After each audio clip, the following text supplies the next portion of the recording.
I often have clients tell me they're afraid to open their third eye because they're afraid they're going to see something scary. In this video, I'm going to share with you a few of my personal experiences of what I saw when I was going through my spiritual awakening, and I'll give you some tips and guidelines that I think you will find useful. Hello, I'm Wendy Rapp, spiritual life coach and intuitive reader. On this channel, I help you as a spiritually awakened person grow and evolve on your soul's journey. And if you enjoy information like this, hit the subscribe button because I upload a new video every Sunday. I understand the fear that some people have when they want to begin opening up psychically. But just know, being psychic does not mean that you are able to see every entity out there. And remember, the first part of your psychic development should always be psychic protection.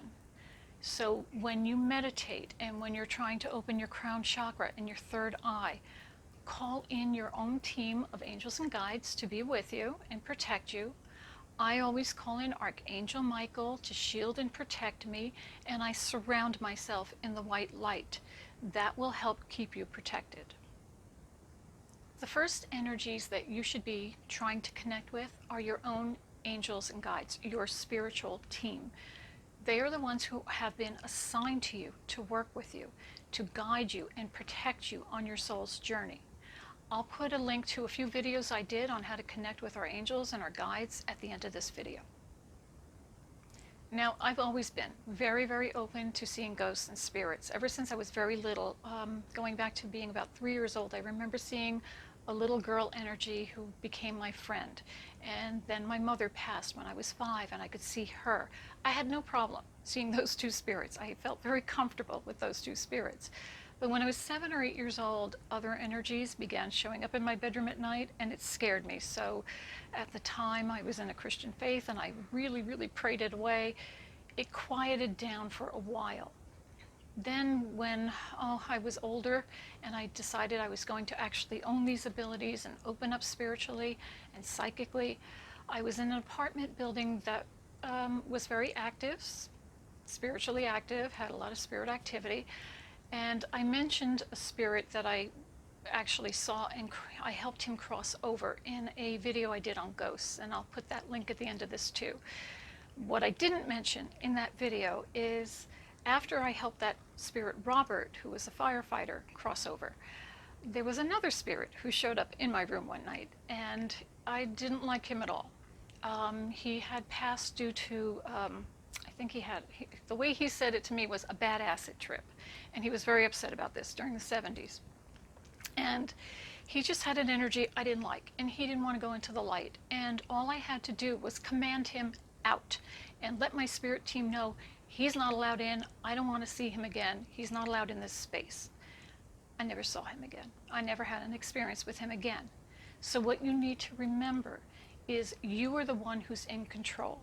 You call in if you're feeling uncomfortable, if you sense an energy around you and you're not prepared to interact in any way with that energy, then you just let your angels and guides know that you're not comfortable and you want that energy away from you. And that energy will be removed from you. Now, when people say to me they don't want to see anything scary, I'm not quite sure what they mean. I personally have never seen anything demonic. I don't want to. And I put that stipulation out to my angels and guides. Listen, guys, I will help souls who want to cross over or who need some help and assistance. You can bring them in. The souls that don't want assistance, keep them away. I don't want to play games. This is not what this is about. And I certainly don't want to see anything demonic. I never have. So you get to set the standard. You get to set the limitations of what you're open to, and let your angels and guides know if you're not feeling comfortable enough yet to see a spirit or to have that experience, then you don't want to see it. And if you don't want to see anything demonic, you just let them know, I don't want to see that. And just remember, you need to protect yourself always by staying in the divine white light. So if you don't want to see anything negative, then don't do things like playing with Ouija boards or trying to instigate anything. If you feel there's a haunted house or something, don't instigate anything, and you won't be bothered by those kinds of spirits. And note too that Not every psychic has the same abilities. There are some people who are very intuitive and very psychic and they don't see spirits. Now, I've seen them my whole life, so I kind of knew I was probably opening up to that by the time I was ready to start taking on this spiritual life and opening myself up. But I did my protection work first. If you've never had that experience, if you're not sensitive to other energies around, then that might not be your gift. You might have other gifts that you'll be opening up to. So I wouldn't put too much worry into it. Also, when you do meditate, say a prayer for protection, call in the white light, light a candle. A white candle is always good. Surround yourself in the white light. You'll feel safe. You'll feel protected.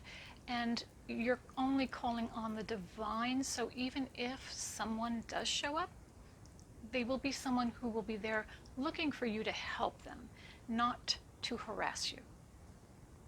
And it's really important when you're going through a period of a spiritual awakening and you're opening your crown chakra, your third eye chakra, it's always important to take really good care of yourself and keep yourself in a positive vibration and energy. So make sure you eat lots of healthy, nourishing food, drink lots of water, get your exercise. Spend time with friends who are uplifting. Spend time doing things that make you feel happy and put you in a good mood. That's going to help you resonate in a way that will not attract in the wrong types of energies. Remember, energy attracts energy. So if you keep yourself in a higher vibration by taking care of yourself, you'll only attract in like energies. I hope that information was helpful for you. Thank you so much for joining me here today. If you have any questions on this subject or any other, leave it in the comment sections below because I'd love to hear from you and I'd be happy to answer those questions for you. You can always link up with me on social media. The links are below in the description box. And as always, remember, you are a spark of the divine. Share your light with the world. Blessings.